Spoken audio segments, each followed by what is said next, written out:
Mary Poppins, Chapter 4, Miss Lark's Andrew. Miss Lark lived next door, but before we go any further, I must tell you what next door looked like. It was a very grand house, by far the grandest on Cherry Tree Lane.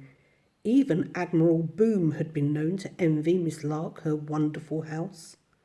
Though his own had ship's funnels instead of chimneys and a flagstaff in the front garden. Over and over again the inhabitants of the lane heard him say as he rolled past Miss Lark's mansion, "Blast my gizzard! What does she want with a house like that?" And the reason for Admiral Boom's jealousy was that Miss Lark had two gates. One was for Miss Lark's friends and relations, and the other for the butcher and the baker and the milkman. Once the baker made a mistake and came in through the gate reserved for friends and relations, and Miss Lark was so angry that she wouldn't have any more bread ever. But in the end she had to forgive the baker because he was the only one in the neighbourhood who made those little flat rolls with the curly twists of crust on the top.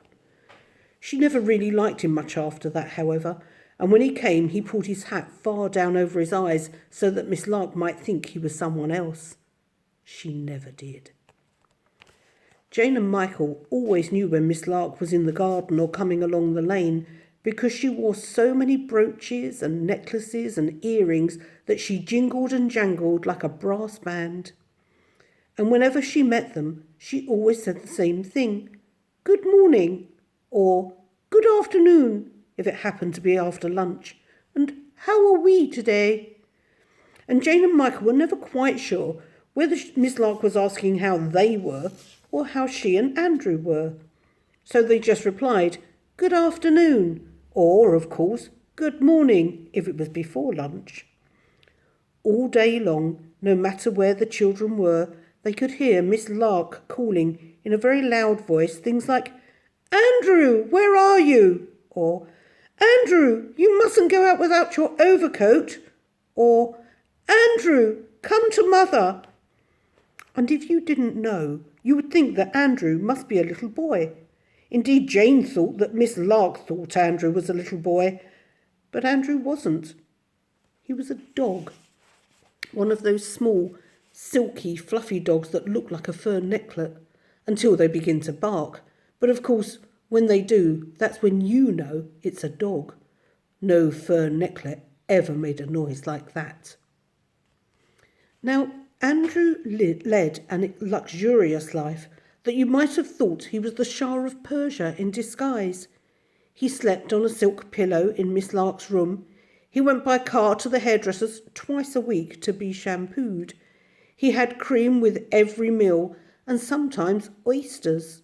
And he possessed 4 overcoats with checks and stripes in different colours. Andrew's ordinary days were filled with the kind of things most people only had on birthdays. And when Andrew himself had a birthday, he had 2 candles on his cake for every year instead of just 1.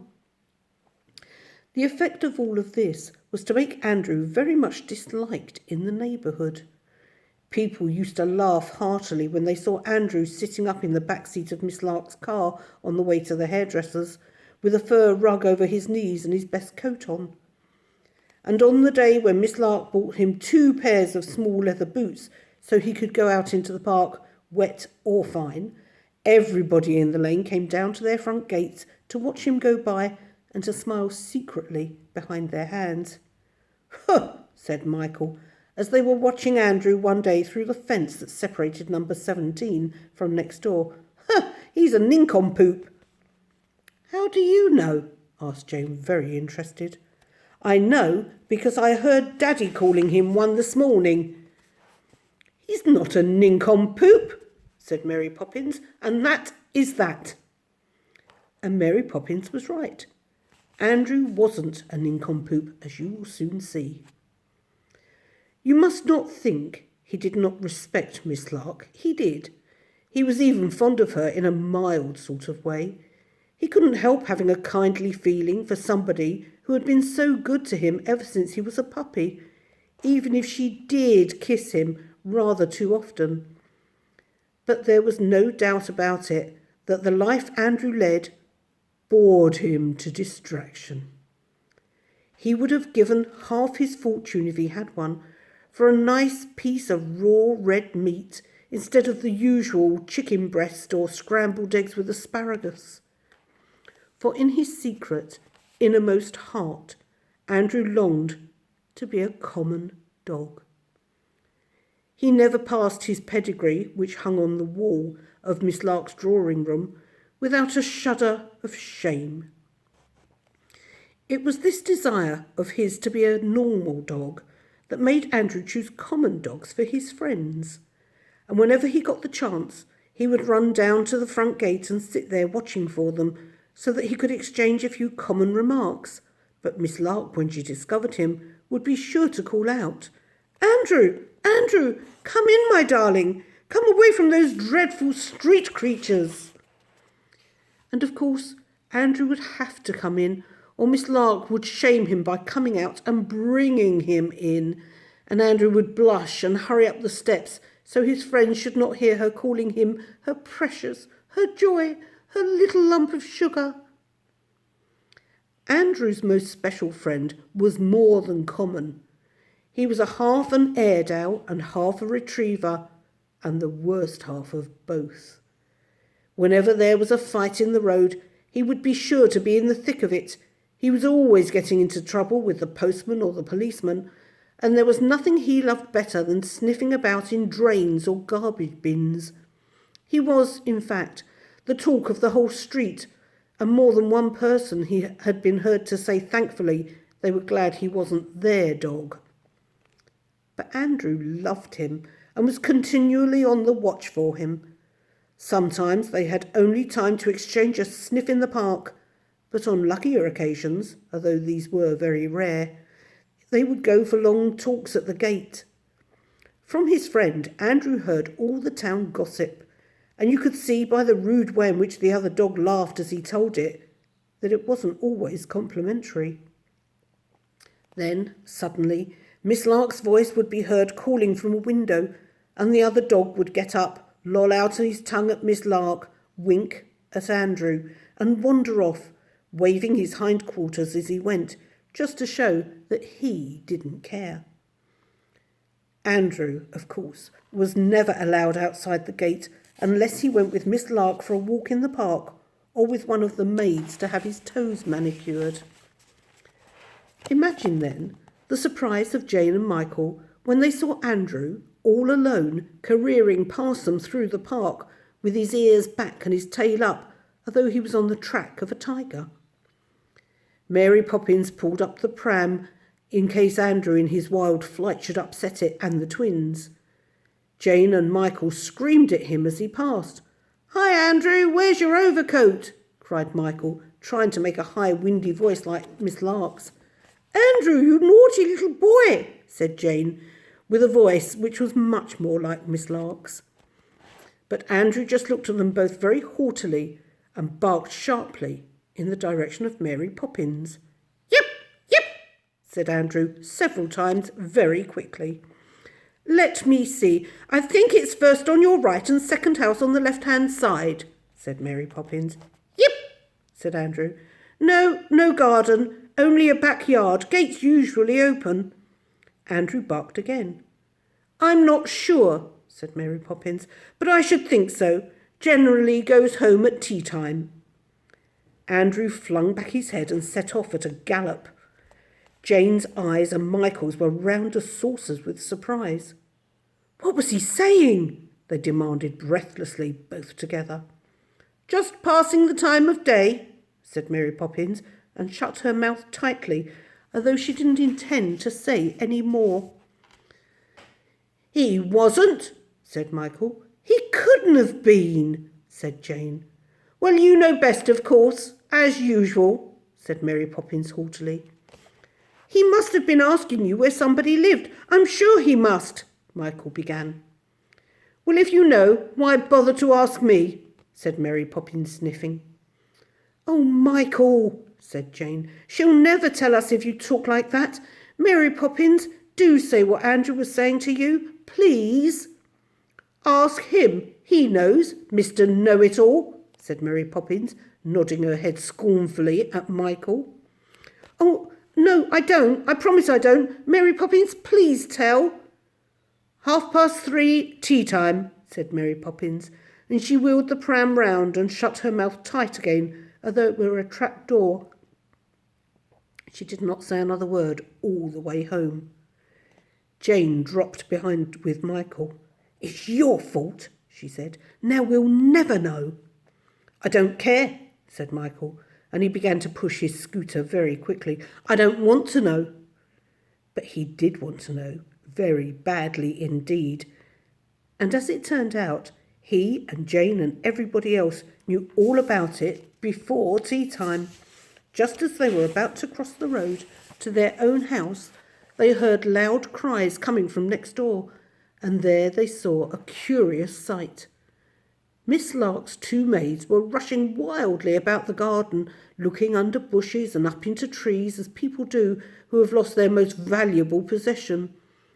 And there was Robertson from number 17, busily wasting his time by poking at the gravel on Miss Lark's path with a broom, as though he expected to find the missing treasure under a pebble. Miss Lark herself was running about in her garden, waving her arms and calling, Andrew! Andrew! Oh, he's lost! My darling boy is lost! We must send for the police. I must speak to the Prime Minister. Andrew is lost! Oh dear! Oh dear!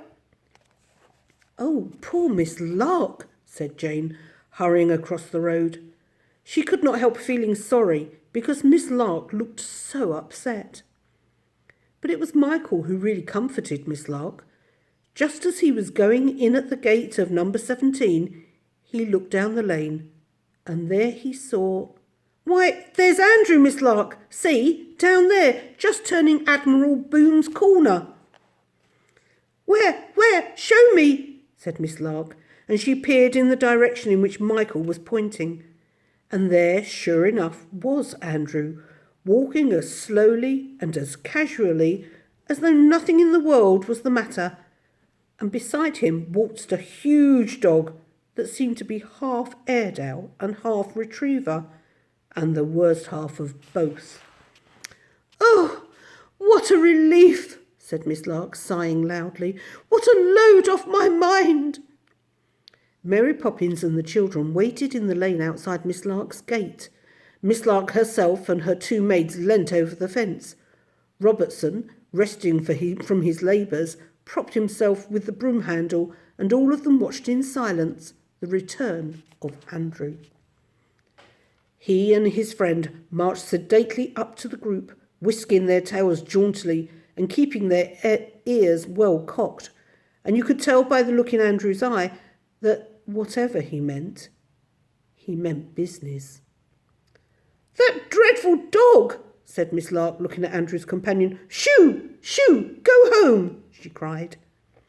But the dog just sat down on the pavement and scratched his right ear with his left leg and yawned. Go away, shoo! I say, go away, said Miss Lark, waving her arms angrily at the dog. And you, Andrew, she went on, come indoors this minute. Going out like that all alone and without your overcoat. I'm very displeased with you.